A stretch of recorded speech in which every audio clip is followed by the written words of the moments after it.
The Elves and the Shoemaker. Once upon a time, there was a poor shoemaker who lived with his kind-hearted wife.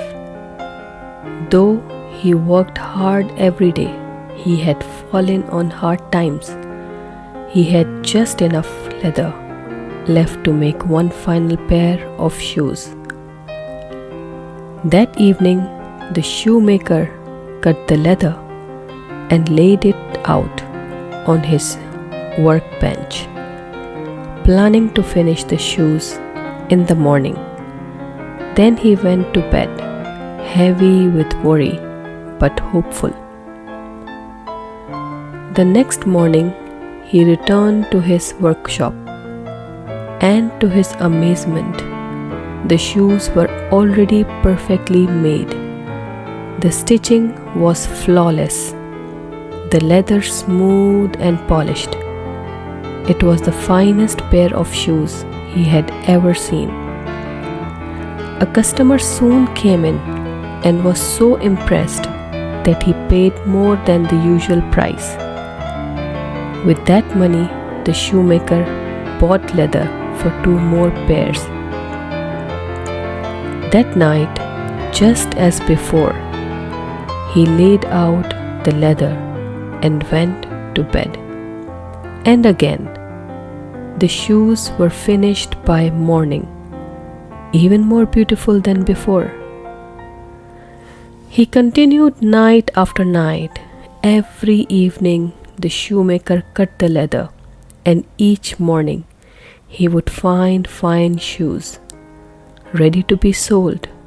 Before long, the shoemaker and his wife were no longer poor. They were comfortable and happy, thanks to the mysterious help they were receiving.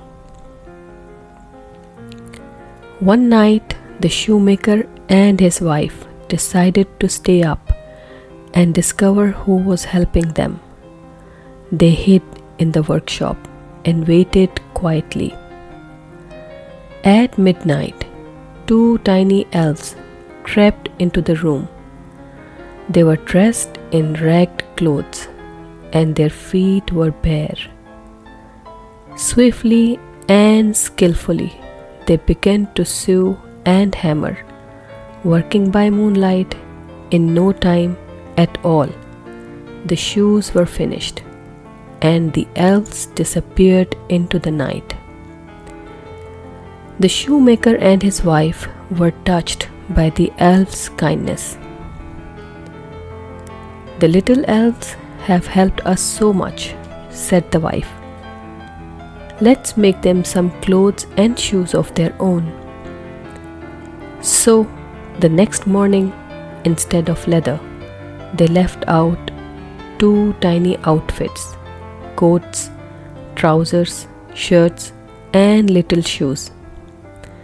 They also placed a note that read, "Thank you, dear friends." That night, the elves returned. When they saw the clothes, they laughed with joy and quickly changed into their new outfits.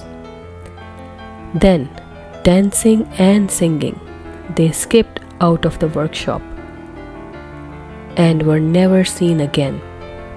But the shoemaker and his wife never forget their kindness, and from that day on, their work continued to thrive.